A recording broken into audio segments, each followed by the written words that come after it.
আজকে আমরা যেটা পড়ব সেটা হচ্ছে কবি মাইকেল মধুসূদন দত্তের লেখা অভিষেক। খেয়াল রাখতে হবে যে এটা কিন্তু সম্পূর্ণ একটা কবিতা নয়, বরং তার লেখা মেঘনাদ বধ কাব্যের প্রথম স্বর্গের অংশবিশেষ। সমগ্র কাব্যটি ৯টি স্বর্গে বিভক্ত, তার মধ্যে প্রথম স্বর্গের বিশেষ একটা অংশই আমাদের এখানে পাঠ্য রয়েছে। একটু পূর্বসূত্র ধরিয়ে দিই। রাম রাবণের যুদ্ধ শুরু হয়ে গেছে। রামচন্দ্র, তার অনুজ লক্ষণ এবং বানর সেনারা তারা লঙ্কা আক্রমণ করেছেন এবং সেই যুদ্ধে ইন্দ্রজিৎ, রাবণ পুত্র ইন্দ্রজিৎ ইতিপূর্বেই দুবার রাত্রিকালীন যুদ্ধে রামচন্দ্রকে বধ করেছেন।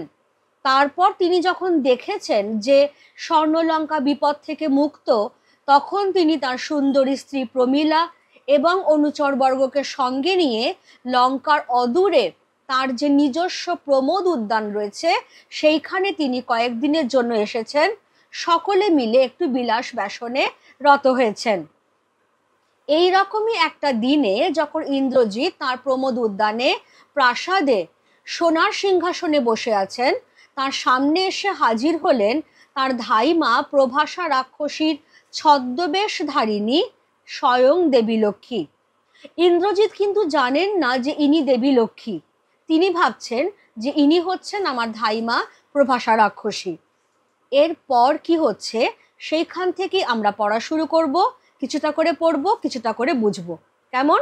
তাহলে চলো আমরা স্টার্ট করছি। কনক আসন ত্যাজি বীরেন্দ্র কেশরী ইন্দ্রজিৎ প্রণমিয়া ধাত্রীর চরণে কহিলা, কি হেতু মাতো গতি তব আজিয়ে ভবনে, কহ দাসে লঙ্কার কুশল। ইন্দ্রজিৎ তিনি বীর শ্রেষ্ঠ, কিন্তু তার মধ্যে যথেষ্ট পরিমাণে বিনয় বলো, বড়দের প্রতি সম্ভ্রম প্রদর্শন বলো, সেই গুণাবলী বর্তমান। সেই জন্যেই রাক্ষসী প্রভাসা তার ধাইমাকে দেখে ইন্দ্রজিৎ সোনার সিংহাসন ত্যাগ করে উঠে দাঁড়ালেন, ধাইমার চরণে প্রণাম করলেন এবং বললেন যে এই প্রমোদ উদ্যানে আসবার কারণ কি, এবং তিনি নিজেকে ভৃত্য হিসেবে অভিহিত করে বলছেন যে ধাইমা যেন তাকে লঙ্কার কুশল সংবাদ জানান। শিরঃ চুম্বী ছদ্মবেশী অম্বুরাশি সুতা উত্তরিলা, হায় পুত্র কি আর কহিব কনক লঙ্কার দশা, ঘোরতর রণে হত প্রিয় ভাই তব বীর বাহুবলী, তার শোকে মহাশোকী রাক্ষসাধিপতি সসৈন্য সাজেন আজি যুঝিতে আপনি। তাহলে যেহেতু ধাইমা প্রভাসা রাক্ষসীকে ইন্দ্রজিৎ তার চরণে প্রণাম নিবেদন করেছেন, সেই জন্যেই ছদ্মবেশী অম্বুরাশি সুতা, অম্বুরাশি সুতা মানে জলরাশির কন্যা অর্থাৎ দেবী লক্ষ্মী, তাকে বোঝানো হয়েছে। সেই ছদ্মবেশী দেবী লক্ষ্মী ইন্দ্রজিতের মস্তক চুম্বন করে তাকে আশীর্বাদ করছেন এবং তারপরে তিনি হাহাকার করে বলছেন যে তোমাকে আর স্বর্ণলঙ্কার দুর্দশার কথা কি বলবো, কারণ ভয়ঙ্কর যুদ্ধে তোমার অনুজ বীরবাহু নিহত হয়েছেন। আর সেই পুত্র শোকে গভীরভাবে শোকপ্রাপ্ত রাজা রাবণ নিজেই যুদ্ধে যাবেন বলে সসৈন্যে প্রস্তুত হচ্ছেন। অমিত্রাক্ষর ছন্দে লেখা, তোমরা সবাই জানো। কাজেই প্রত্যেকটা ছত্রে ছত্রে যে মিল তা কিন্তু আমরা পাবো না, বরং যেখানে যেখানে আমাদের একটা ভাব শেষ হবে, একটা অর্থ শেষ হবে, সেইখানে কিন্তু আমরা থামবো। এবারে কি হচ্ছে, ধাইমা প্রভাসা রাক্ষসীর কাছ থেকে এই রকম সংবাদ শুনে ইন্দ্রজিতের প্রতিক্রিয়া কি? জিজ্ঞাসিলা মহাবাহু বিস্ময় মানিয়া, কি কহিলা ভগবতী, কে বধিলু কবে প্রিয়ানুজে, নিসারণে সংহারিনু আমি রঘুবারে, খণ্ড খণ্ড করিয়া কাটিনু বরশি প্রচণ্ড স্বর বৈরী দলে। তবে এ বারতা, এ অদ্ভুত বারতা জননী কোথায় পাইলে তুমি, শীঘ্র কহ দাসে। মহাবাহু ইন্দ্রজিৎ এই রকম সংবাদে খুবই আশ্চর্য হয়ে গেছেন এবং তিনি তার ধাইমাকে দেবী সম্বোধন করে বলছেন, কি বললেন দেবী? কে আর কবেই বা আমার প্রিয় অনুজ বীরবাহুকে বধ করলো? কারণ ইন্দ্রজিতের বক্তব্য হচ্ছে রাত্রিকালীন যুদ্ধে তিনি নিজে রঘুবর অর্থাৎ রামচন্দ্রকে এর আগেই বধ করেছেন এবং প্রচণ্ড স্বরবর্ষণ করে তিনি শত্রু সৈন্য দলকে খণ্ড খণ্ড করে কেটেছেন। তাহলে এই অদ্ভুত সংবাদ যে বীরবাহু আজকে যুদ্ধে নিহত, এই সংবাদ তার ধাইমা কোথা থেকে পেলেন, তিনি যেন তা শীঘ্রই তার ভৃত্য সমপুত্রকে জানান। রত্নাকর রত্নোত্তমা ইন্দিরা সুন্দরী উত্তরিলা, হায় পুত্র মায়াবী মানব সীতাপতি তব স্বরে মরিয়া মাছিল। যাও তুমি তরা করি, রক্ষ রক্ষ কুলমান এ কালো সমরে, রক্ষ চূড়ামণি।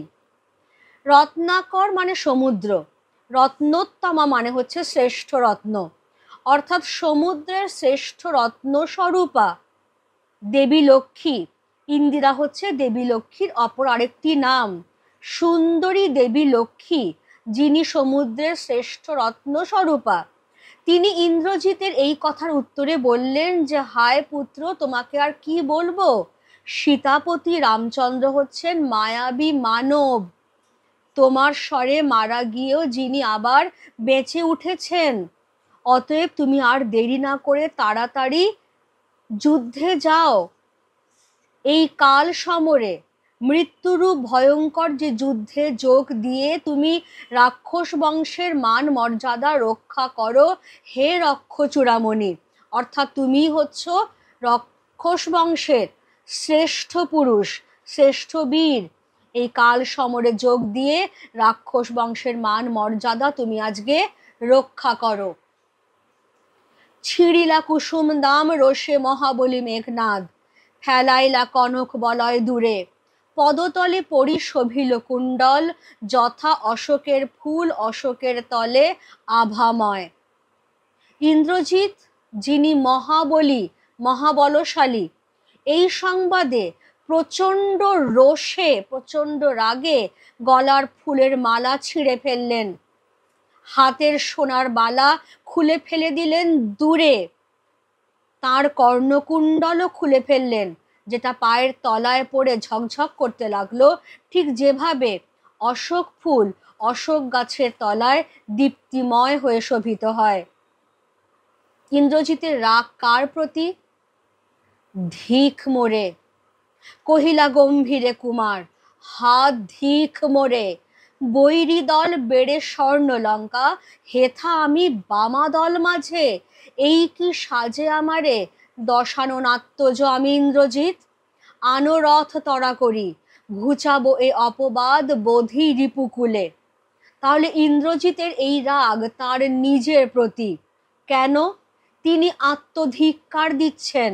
গম্ভীর কণ্ঠে কুমার ইন্দ্রজিৎ নিজেকে ধিক্কার দিয়ে বলছেন, শত্রু সৈন্য যখন স্বর্ণলঙ্কা ঘিরে ফেলেছে, তখন মাতৃভূমির এই বিপদের কালে আমি কিনা নারীদের মাঝখানে বিলাস ব্যাসরে রত, এই কি আমাকে সাজে? আমি দশানন পুত্র ইন্দ্রজিৎ, এ আমাকে শোভা পায় না। বলেই তিনি তার অনুচরদের আদেশ দিচ্ছেন যে তার রথ যেন দ্রুত প্রস্তুত করে তার সামনে আনা হয়, কারণ তিনি শত্রুদেরকে বধ করে এই অপবাদ, এই দুর্নাম দূর করবেন। কোন অপবাদ? যে যখন শত্রু সৈন্য স্বর্ণলঙ্কা বেষ্টন করে ফেলেছে, তখন তিনি রাবণপুত্র ইন্দ্রজিৎ হয়ে নারীদের মাঝখানে বিলাস ব্যাসরে রত, এই দুর্নাম তিনি দূর করবেন শত্রু সৈন্যকে বধ করে। সেই জন্যেই লঙ্কায় যাবার উদ্যোগ করছেন, অনুচরদের আদেশ দিচ্ছেন যে যেন তার রথ শীঘ্র প্রস্তুত করে তার সামনে আনা হয়। সাজিলা রথীন্দ্রর সর্ব বীর আভরণে, হৈমবতী সুত যথা নাসিতে তারকে মহাসুর, কিংবা যথা বৃহন্নলা রূপী কিরীটি, বিরাট পুত্র সহ উদ্ধারিতে গোধন, সাজিলা সুর সমীবৃক্ষ মূলে। রথীন্দ্রর সর্ব অর্থাৎ শ্রেষ্ঠ বীরেদের মধ্যেও যিনি শ্রেষ্ঠ, অর্থাৎ ইন্দ্রজিৎকে বোঝানো হচ্ছে তিনি যুদ্ধযাত্রার প্রাক্কালে বীর আভরণে, বীরের অলঙ্কারে সজ্জিত হচ্ছেন। এমনভাবে সজ্জিত হচ্ছেন, সেই প্রসঙ্গে দুটি পৌরাণিক উপমা কবি এনেছেন।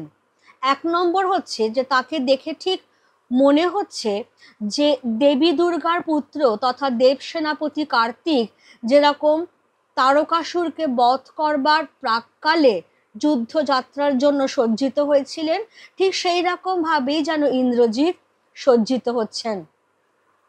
দ্বিতীয় তুলনাটি হচ্ছে যে পাণ্ডবরা যখন বিরাট রাজার রাজ্যে অজ্ঞাতবাসে দিন কাটাচ্ছিলেন, সেই সময় কৌরবরা বিরাট রাজার গোধন চুরি করে নিয়ে পালাচ্ছিল, কেউ ছিল না তাদেরকে বাধা দেবার জন্য।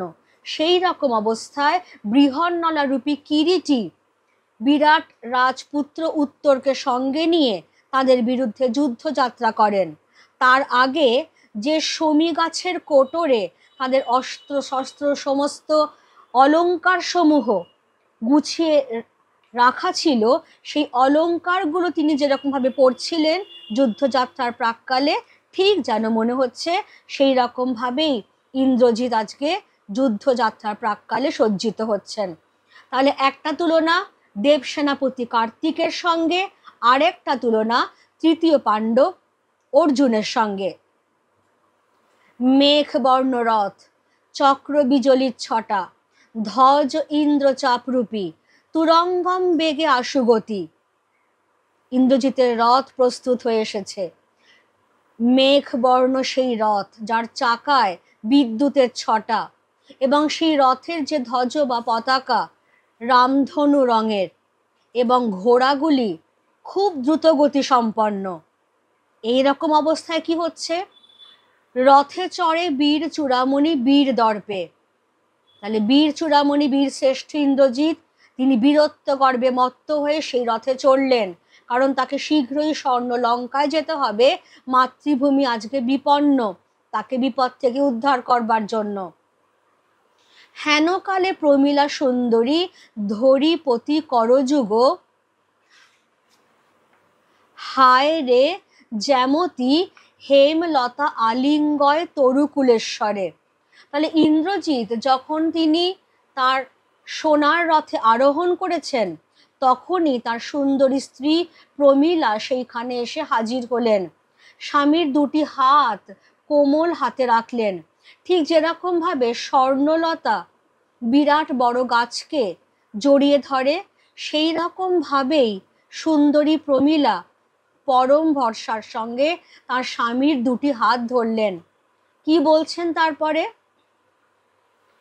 কহিলা কাঁদিয়া ধনী, কোথা প্রাণ সখে রাখিয়ে দাসীরে কহ চলিলা আপনি, কেমনে ধরিবে প্রাণ তোমার বিরহে এ অভাগী।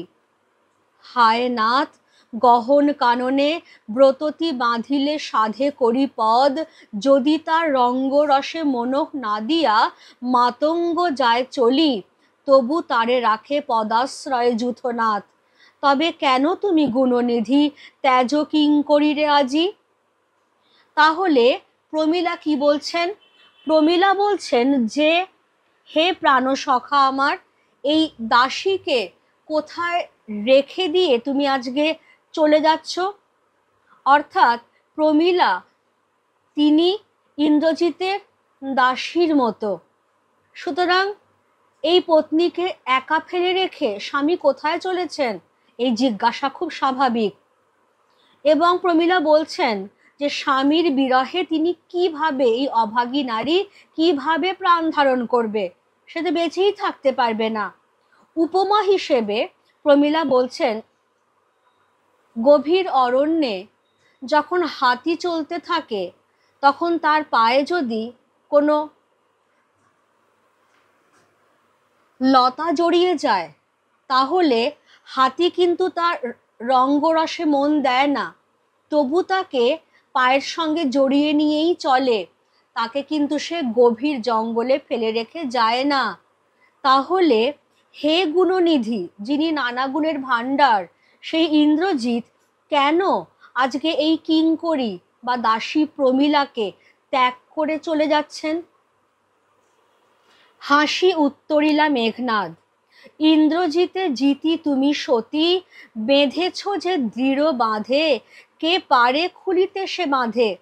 তরায় আমি আসিব ফিরিয়া কল্যাণী, সমরে নাসি তোমার কল্যাণে রাঘবে, বিদায় এবে দেহ বিধুমুখী।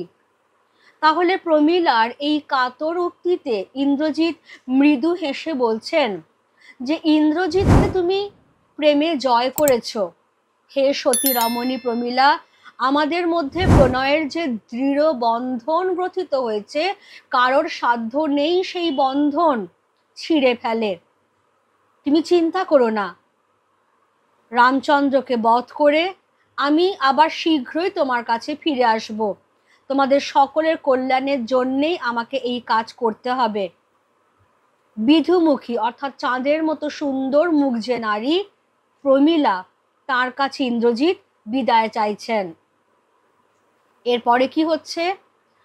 উঠিল পবন পথে ঘোরতর রবে রথবর, হৈম পাখা বিস্তারিয়া যেন উড়িলা মৈনাক শৈল অম্বর উজলি। প্রচন্ড আওয়াজ করে ইন্দ্রজিতের রথ আকাশ পথে উঠতে শুরু করলো। ঠিক মনে হচ্ছে যেন মৈনাক পর্বত সোনার পাখা বিস্তার করে আকাশ উজ্জ্বল করে যেন উড়ে চলেছেন। সিঞ্জিনী আকর্ষী রোষে টঙ্কারিলা ধনু বীরেন্দ্র, পক্ষীন্দ্র যথা নাদে মেঘ মাঝে ভৈরবে, কাঁপিল লঙ্কা কাঁপিল জলধি। প্রচণ্ড আক্রোশে প্রচণ্ড রাগে ইন্দ্রজিৎ তিনি ধনুকের ছিলা ধরে আকর্ষণ করলেন। ধনুকের ছিলাকেই বলা হয় সিঞ্জিনী। এবং এই যে টঙ্কার, এই যে ধনুকের ছিলার যে শব্দ হলো প্রচণ্ড, ঠিক মনে হলো যেন আকাশে মেঘ মাঝে পক্ষীন্দ্র অর্থাৎ গরুর পাখি যেন প্রচণ্ড ভৈরব করে উঠলেন, প্রচণ্ড গর্জন করে উঠলেন। এমনই সেই সিঞ্জিনী, এমনই সেই ধনুক টঙ্কার, যে আওয়াজে সমগ্র লঙ্কা সমগ্র সমুদ্র কেঁপে উঠল। স্বর্ণলঙ্কায় তখন কি অবস্থা? সাজিছে রাবণ রাজা বীর মদে মাতি। স্বর্ণলঙ্কায় তখন রাবণ রাজা তিনি বীরত্ব গর্বে মত্ত হয়ে যুদ্ধে যাবেন বলে সসৈন্যে সাজছেন।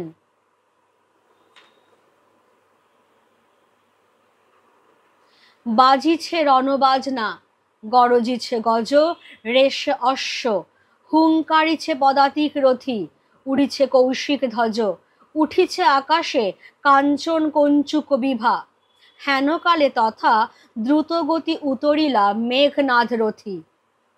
স্বর্ণলঙ্কায় তখন রাবণ রাজা বীরত্ব গর্বে মত্ত হয়ে সসৈন্যে যুদ্ধে যাবেন বলে প্রস্তুত হচ্ছেন। চারিদিকে যুদ্ধের বাজনা বাজছে, গরজিছে গজ অর্থাৎ হাতি গর্জন করছে, ঘোড়াগুলো চিৎকার করছে এবং হুঙ্কার দিচ্ছে পদাতিক সৈন্যরা, যারা রথী মহারথী তাঁরাও। আকাশে উঠছে কৌশিক ধ্বজ অর্থাৎ রথগুলির উপরে যে রেশমি বস্ত্রের পতাকা সেগুলো আকাশে উঠছে এবং সৈন্যদের গায়ে যে স্বর্ণবর্ম রয়েছে সেই স্বর্ণবর্মের দীপ্তি আকাশে ঝলকে উঠছে। এমন সময় সেখানে দ্রুতগতি উতরিলা মেঘনাদ রথী, তিনি তার পবন পথে চলা রথে চড়ে সেইখানে স্বর্ণলঙ্কায় এসে আরোহণ করলেন। এসে নামলেন তিনি। এবার কি হচ্ছে?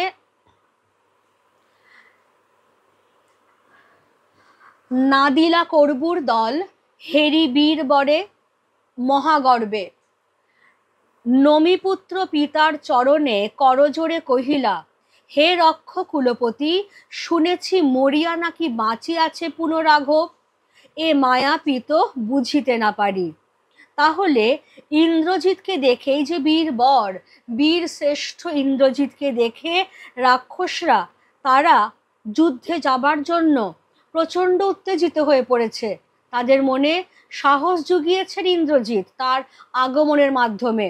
সেই জন্য ইন্দ্রজিৎকে দেখেই করবুর দল অর্থাৎ রাক্ষস সৈন্য তারা প্রচণ্ড বীরত্ব গর্বে গর্জন করে উঠল।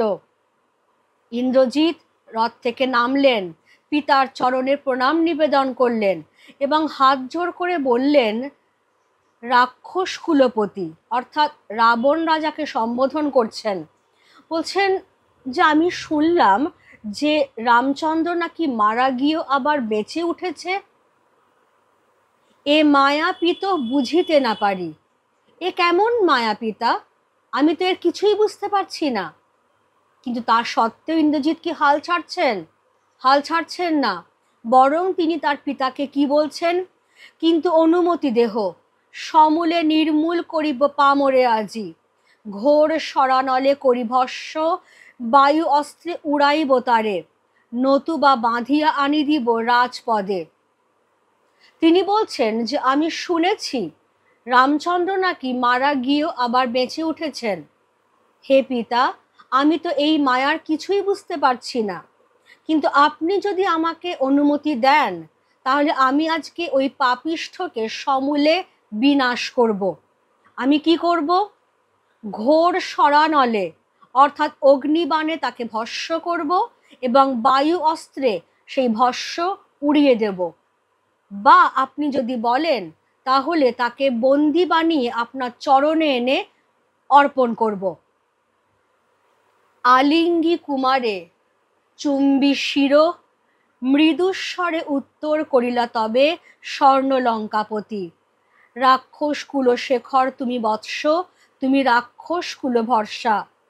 অর্থাৎ ইন্দ্রজিৎ যেহেতু রাবণ রাজার চরণে প্রণাম নিবেদন করেছেন, সেই জন্য রাবণ রাজা তার মস্তক চুম্বন করে তাকে আশীর্বাদ করছেন।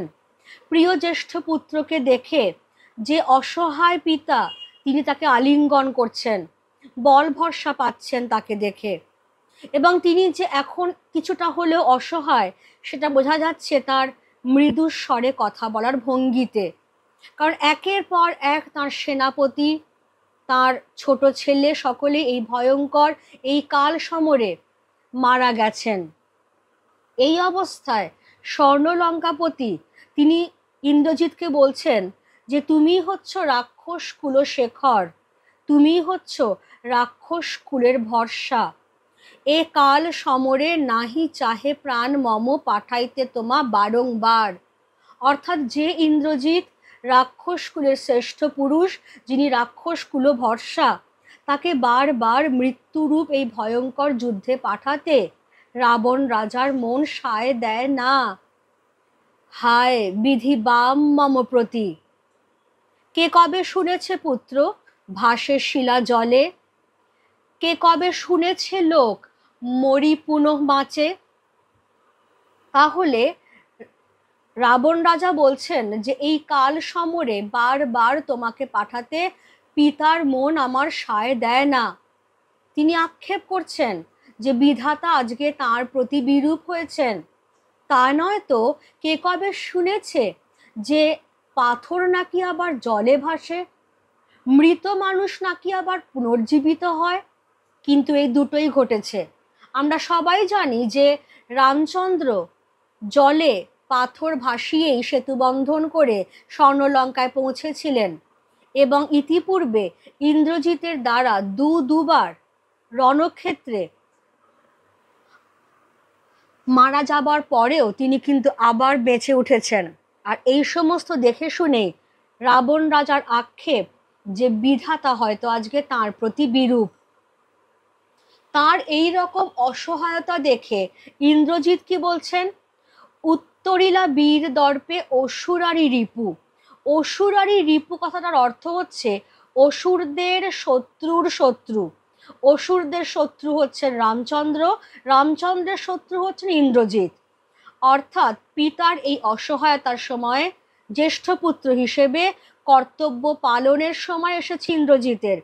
তিনি বীর দর্পে পিতাকে উত্তর দিচ্ছেন, কি ছাড় সে নর তারে ডরাও আপনি রাজেন্দ্র, থাকিতে দাস যদি যাও রণে তুমি এ কলঙ্কপিত ঘুষিবে জগতে, হাসিবে মেঘ বাহন, রুষিবেন দেব অগ্নি। দুইবার আমি হারানু রাঘবে, আর একবার পিত দেহ আজ্ঞা মোরে। দেখিব এবার বীর বাঁচে কি ঔষধে। রাবণ রাজা হচ্ছেন বীর, তিনি রাজেন্দ্র। ইন্দ্রজিৎ বলছেন যে এমন কি ছাড় সেই সামান্য মানুষ রামচন্দ্র, যাকে তুমি রাজেন্দ্র রাবণ আজকে ভয় পাচ্ছ। ভৃত্য সমপুত্র ইন্দ্রজিৎ জীবিত থাকতে যদি পিতা রাবণ যুদ্ধে যান, তাহলে এই কলঙ্কের কথা সারা জগতে প্রচারিত হবে। তাতে আমার প্রতি হাসবেন মেঘবাহন ইন্দ্র, যে ইন্দ্রকে ইন্দ্রজিৎ পরাস্ত করেছিলেন বলেই তার নাম হয়েছে ইন্দ্রজিৎ। সেই মেঘবাহন ইন্দ্রজিতের কাপুরুষতায় হাসবেন, তার প্রতি রুষ্ট হবেন তার উপাস্য দেবতা অগ্নি। তাই ইন্দ্রজিৎ বলছেন যে এর আগে আমি দুবার রামচন্দ্রকে পরাস্ত করেছি, আর একবার পিতা তুমি আমাকে আজ্ঞা দাও, আমি স্বয়ং রামচন্দ্রের বিরুদ্ধে যুদ্ধযাত্রা করব। আমি এবার দেখতে চাই যে সেই তথাকথিত বীর রামচন্দ্র এবার কিভাবে আমার হাত থেকে বেঁচে ফেরে। কহিলা রাক্ষসপতি, কুম্ভকর্ণ বলি ভাই মম, তাই আমি জাগানু অকালে ভয়ে। হায়, দেহ তার দেখো সিন্ধু তীরে ভূপতিত, গিরিশৃঙ্গ কিংবা তরু যথা বজ্রাঘাতে। রাক্ষসপতি রাবণ ইন্দ্রজিতের এই কথা শুনে বলছেন, কি জানো তো, আমার ছোট ভাই কুম্ভকর্ণ, সেও মহাবীর। তাকে আমি এই যুদ্ধে এতটাই আতঙ্কিত হয়ে পড়েছিলাম যে অকালে তার ঘুম ভাঙিয়েছিলাম। কুম্ভকর্ণের প্রতি শিবের বর ছিল যে তিনি বছরে 6 মাস ঘুমোবেন, একদিনের জন্য জাগবেন। কিন্তু রাবণের যুদ্ধ এতটাই ভয়ঙ্কর হয়ে উঠেছিল যে রাবণ অকালেই তার ঘুম ভাঙিয়েছিলেন কুম্ভকর্ণের। তার পরিণতি কি হয়েছে? রাবণ বলছেন ইন্দ্রজিৎকে, দেখো তার কি পরিণতি হয়েছে। তার বিশাল আকায় দেহ, মৃতদেহ সমুদ্র তীরে পড়ে রয়েছে, ঠিক যেন মনে হচ্ছে বিশাল কোনো গিরিশৃঙ্গ পড়ে রয়েছে, বা বাজ পড়ে বিরাট বড় গাছ যেভাবে পড়ে যায় মাটিতে, ঠিক সেইভাবে তার মৃতদেহখানি সিন্ধু তীরে ভূপতিত। তবে যদি একান্ত সমরে ইচ্ছা তব বৎস, আগে পুজো ইষ্ট দেবে, নিকুম্ভিলা যজ্ঞ সাঙ্গ কর বীরমণি। তিনি বলছেন যে এর পরেও তোমার যদি একান্তই রামচন্দ্রের বিরুদ্ধে যুদ্ধযাত্রা করতে হয়, আমি তোমাকে বাধা দেব না, কিন্তু একটাই কথা বলবো, যে তার আগে তুমি তোমার ইষ্টদেব অগ্নির পূজা সম্পন্ন করো। নিকুম্ভিলা যজ্ঞ সম্পূর্ণ করো হে বীর শ্রেষ্ঠ। এখানেও বলে রাখি যে শিবের বর ছিল ইন্দ্রজিতের প্রতি, যে একবার যদি তিনি নিকুম্ভিলা যজ্ঞ সম্পন্ন করতে পারেন যুদ্ধযাত্রার আগে, তবে তিনি দেব, দানব, মানব কারোর হাতেই মারা যাবেন না, অমরত্ব প্রাপ্ত হবেন। এই কথা জানতেন ঠিক 3 জন, ইন্দ্রজিৎ নিজে, তার পিতা রাবণ এবং ইন্দ্রজিতের পিতৃব্য তথা তার কাকা বিভীষণ। সেই জন্যেই রাবণ ইন্দ্রজিৎকে বলছেন যে এর পরেও তোমার যদি একান্তই যুদ্ধযাত্রা করতে ইচ্ছা হয়, তবে তুমি তার আগে নিকুম্ভিলা যজ্ঞ সম্পন্ন করো, তোমার ইষ্টদেব অগ্নির পূজা সম্পূর্ণ করো। সেনাপতি পদে আমি বরিনু তোমারে, দেখো অস্তাচলগামী দীননাথ এবে, প্রভাতে যুঝিও বৎস রাঘবের সাথে। রাবণ বলছেন, আমি তোমাকে সেনাপতি পদে বরণ করে নিলাম, কিন্তু দেখো দীননাথ সূর্য এখন অস্তগামী, এখন আর যুদ্ধ করা যায় না, ক্ষত্রিয় শাস্ত্রমতে তা বারণ। কাল সকালবেলা সূর্য ওঠবার পরে তুমি রামচন্দ্রের বিরুদ্ধে যুদ্ধযাত্রা করো। এতক কহিয়া রাজা যথাবিধি লয়ে গঙ্গোদক অভিষেক করিলা কুমারে। এই কথা বলে রাবণ রাজা গঙ্গা জল নিয়ে যথাবিহিত নিয়ম মতে ইন্দ্রজিৎকে সেনাপতি পদে অভিষিক্ত করলেন। অভিষেক কথার অর্থ হচ্ছে কাউকে কোনো গুরুত্বপূর্ণ কাজে বা গুরুত্বপূর্ণ পদে নিয়োগ করা। এখানে রাবণ রাজা রাক্ষস সৈন্যের সেনাপতি পদে ইন্দ্রজিৎকে অভিষিক্ত করলেন গঙ্গা জল দিয়ে এবং যথাবিহিত নিয়ম পালন করে। কেমন? এই পর্যন্তই তাহলে আমাদের এই টেক্সটটা রয়েছে। আমি ঠিক যেভাবে ধরে ধরে বুঝিয়ে দিলাম সেইভাবে ধরে ধরে আলোচনাটা শোনো। যদি কোথাও বুঝতে অসুবিধা হয় ডেফিনেটলি আমাকে কমেন্টে একটু জানিও। আর বলে রাখি যে এর ওপরে কিন্তু আমার ডিটেলড ভিডিও দেওয়া রয়েছে, যার লিঙ্ক তোমরা ডেসক্রিপশানে পেয়ে যাবে। সেটাও একবার দেখে নিও, কারণ সেখান থেকে অনেক ছোট ছোট প্রশ্ন এবং তার উত্তরও আমার করানো রয়েছে। কেমন? আজকের ক্লাস তাহলে আমি এখানেই রাখছি। Thank you everybody.